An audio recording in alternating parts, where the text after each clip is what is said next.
तो हिंदू नहीं रहा तो भारत भारत नहीं रहा।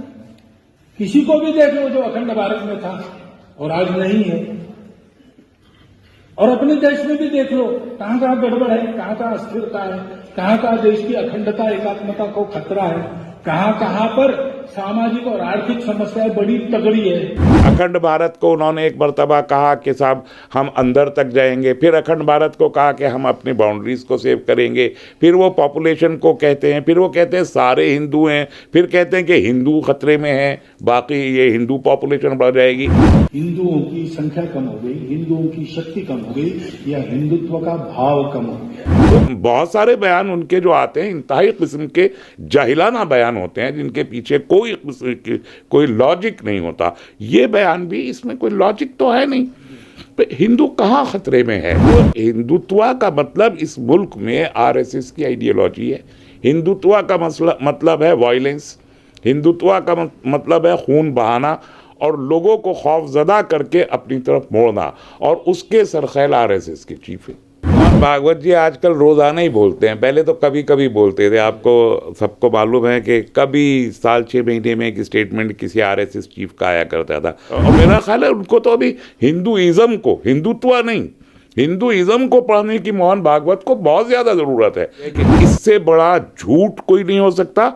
और ये हिंदुत्ववादी ग्रुप आरएसएस टाइप का ये जानता है कि एक्चुअली आरएसएस का वजूद इस मुल्क में खतरे में है, हिंदुओं का वजूद खतरे में नहीं। तो ये जो हिंदू और हिंदुत्व ये चाहते हैं पूरा देश हिंदू न रहे, हिंदुत्ववादी हो जाए, उसकी कोशिश में इस किस्म के बयानात आते हैं। आप इस तरीके से आरएसएस के जुल्म को एक्चुअली पर्दे के पीछे ले जाके रखना चाहते हैं इस किस्म की टर्मिनोलॉजी का इस्तेमाल करके। हिंदू के बना भारत में, भारत के बिना हिंदू नहीं। और इतिहास देखो, हिंदू भाव को जब जब भूले आई विपद महान, भाई टूटे धरती खोई मिटे धर्म संस्थान। और क्या, भारत टूटा, अभी अभी टूटा। क्यों टूटा? पाकिस्तान हुआ, क्यों हुआ? तो हम हिंदू इस भाव को भूल गए, वहां के मुसलमान भी भूल गए। और हिंदू अपने आप को मानने वाले की संख्या कम हो गई, ताकत कम हो गई। पहले ताकत कम हुई, फिर संख्या कम हुई, और इसलिए वो पाकिस्तान भारत नहीं रहा, हिंदुस्तान नहीं बना। क्योंकि उनको पता था कि हिंदुस्तान कहेंगे तो भारत आएगा, और भारत कहेंगे तो हिंदुस्तान आएगा, हम पाकिस्तान ठीक है। तो हिंदू नहीं रहा तो भारत भारत नहीं रहा। किसी को भी देख लो जो अखंड भारत में था और आज नहीं है, और अपने देश में भी देख लो कहां कहां गड़बड़ है, कहां कहां अस्थिरता है, कहां कहां देश की अखंडता एकात्मता को खतरा है, कहां कहां पर सामाजिक और आर्थिक समस्याएं बड़ी तगड़ी है। आप देखेंगे हिंदुओं की संख्या कम हो गई, हिंदुओं की शक्ति कम हो गई, या हिंदुत्व का भाव कम हो गया। इतिहास सिद्ध, तर्क सिद्ध, अनुभव सिद्ध बात है, भारत हिंदुस्तान है। हिंदू और भारत अलग हो नहीं सकते। भारत को भारत रहना है तो भारत को स्व का अवलंबन करना पड़ेगा, हिंदू रहना ही पड़ेगा। और हिंदू को हिंदू रहना है तो भारत को एकात्म और अखंड बनना ही पड़ेगा। कि देखो भारत नहीं रहा तो हम नहीं रहेंगे। हमारा अस्तित्व दो के कारण है। नाम के हम हिंदू रहे तो क्या फायदा है? कितना बड़ा अभियान चला होगा।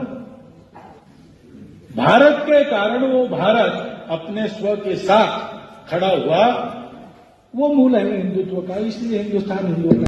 अभी 2 दिन पहले आरएसएस प्रमुख मोहन भागवत का एक वीडियो सोशल मीडिया में वायरल हो रहा है, जिसमें उन्होंने कहीं ना कहीं हिंदू आबादी को लेकर, जिस तरह से कई साल से ये भ्रम फैलाया जा रहा है कि 50 साल में मुसलमानों की आबादी ज़्यादा हो जाएगी, उन्होंने उसको दूसरे अंदाज में कहने की कोशिश की है कि हिंदू पूरी तरह से अनअफेक्टेड हो गया है, यानी उसकी पॉलिटिकल पावर भी ख़त्म हो रही है और उसकी आबादी भी कम हो रही है।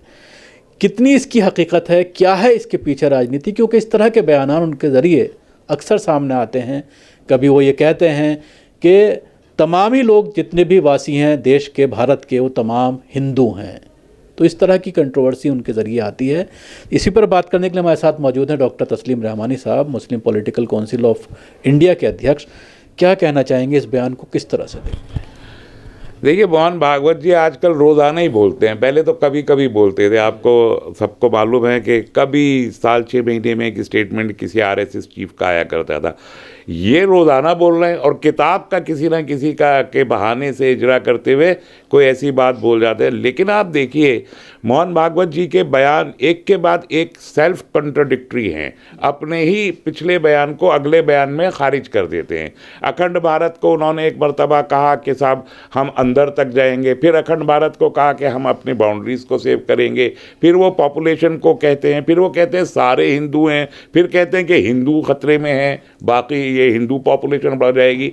तो और उसको हमारा मीडिया और हमारे आजकल का इंटेलेक्चुअल तबका ऐसे लेता है मोहन भागवत के बयान को जैसे खुदा न खास्ता किसी नबी या किसी पैगंबर या किसी बड़े अवतार या किसी भगवान टाइप की किसी चीज़ का कोई बयान आ गया हो। हालांकि मोहन भागवत को अभी बहुत ज़्यादा पढ़ने की ज़रूरत है।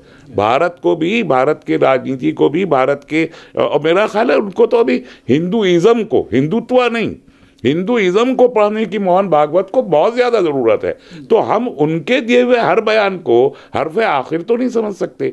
तो बहुत सारे बयान उनके जो आते हैं इंतहाई किस्म के जाहिलाना बयान होते हैं, जिनके पीछे कोई लॉजिक नहीं होता। ये बयान भी, इसमें कोई लॉजिक तो है नहीं।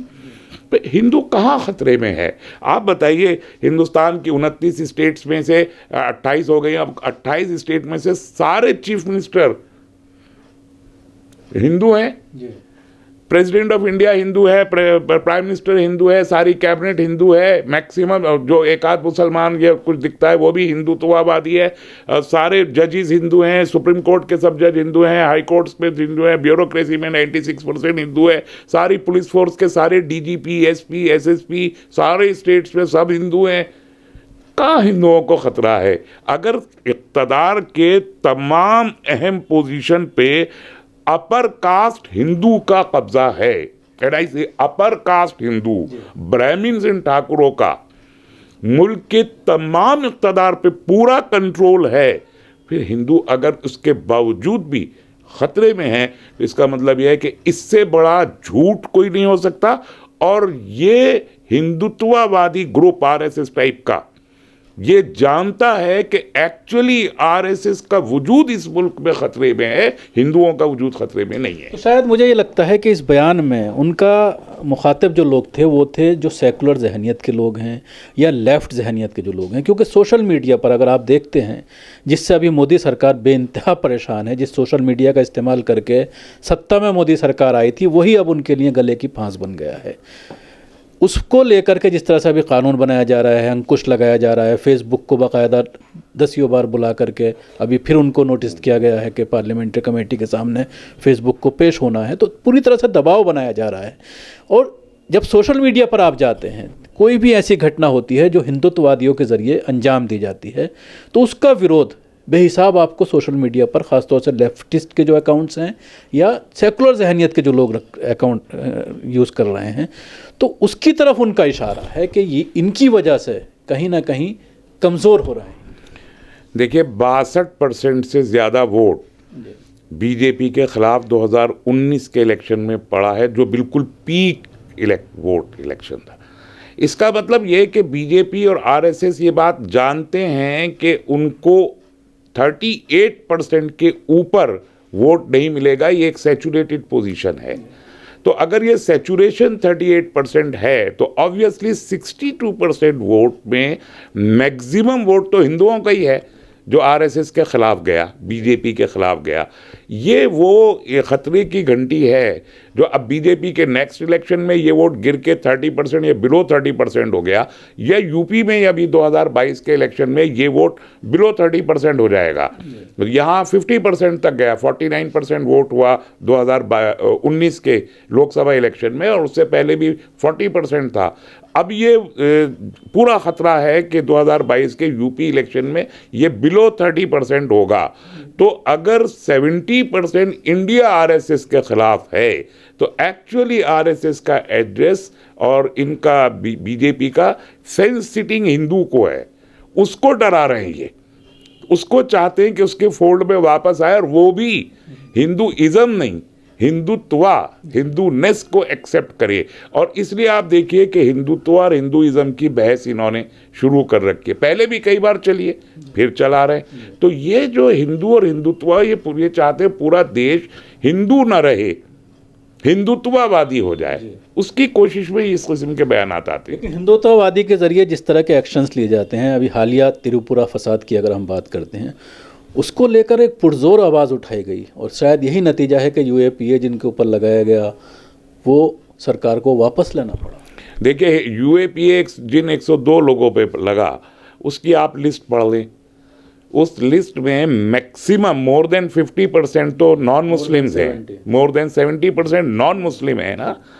तो अंदाज़ा हो रहा है कि उनको प्रॉब्लम फ्री जर्नलिज्म से है, लेफ्ट के उन लोगों से, लेफ्ट भी आप ना कहिए इसको, बल्कि जो इस मुल्क का एक आम हिंदू नैरेटिव है, ये वो है जो 70% त्रिपुरा में जाके खड़ा होता है। और त्रिपुरा का पूरा वाकया वो भी ओरिएंटेड था वहाँ की सिविल बॉडी के इलेक्शंस को इम्पैक्ट करने के लिए किया गया था। तो वो हिंदुत्व का मतलब इस मुल्क में आरएसएस की आइडियोलॉजी है। हिंदुत्व का मतलब है वायलेंस, हिंदुत्व का मतलब है खून बहाना और लोगों को खौफजदा करके अपनी तरफ मोड़ना, और उसके सरखेल आरएसएस के चीफ है। लेकिन जब इसको सलमान खुर्शीद कहते हैं और उसके बाद बाकायदा मिसाल देते हैं उसको आतंकवादी संगठनों से, तो उस पर हंगामा हो जाता है। देखिए, कहने का एक अंदाज होता है, ये बात ऐसा तो नहीं है कि सलमान खुर्शीद ने पहली बार कही हो, ये बात इससे पहले भी कई बार कही जा चुकी है, और सिर्फ इंडिया में नहीं, इंडिया के बाहर भी कही गई है। बजरंग दल वगैरह को और विश्व हिंदू परिषद को बैन की बातें भी बाहर से आई हैं, गैर ममालिक से आई हैं। आरएसएस को राइट विंग रेडिकल आइडियोलॉजी तमाम दुनिया ने कहा है, तमाम दुनिया ने। तो सलमान खुर्शीद कोई पहले आदमी नहीं है। सलमान खुर्शीद की बुक जो उन्होंने सुप्रीम कोर्ट के बाबरी मस्जिद के बारे में, इंतहाई डैमेजिंग है, अबाउट द बाबरी मस्जिद केस इटसेल्फ, उसी के लिए वो सबसे ज़्यादा डैमेजिंग। उसमें एक जुमला आपको, मुद्दा वही बनना चाहिए था, दूसरा मुद्दा तो वो बनना चाहिए था, बहस उस पर होनी चाहिए थी, कांग्रेस उस पर एक्सपोज होती। उसको बनाने की बजाय उन्होंने डेलिबरेटली ये बोको हराम और आईएसआईएस का लफ्ज़ इस्तेमाल किया। अगर इस एक जुमले को, आईएसआईएस बोको हराम का लफ्ज़ खाली हटा देते तो वो पॉजिटिव डिबेट में न जा, या तो पॉजिटिव डिबेट में जाता या बाबरी मस्जिद की डिबेट में जाता।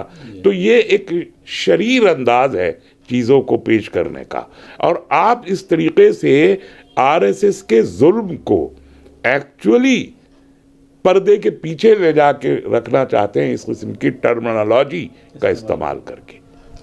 शुक्रिया डॉक्टर साहब, हमसे बात करने के लिए। दिल्ली से कैमरा पर्सन फैजी के साथ न्यूज़ मैक्स के लिए शकील अहमद।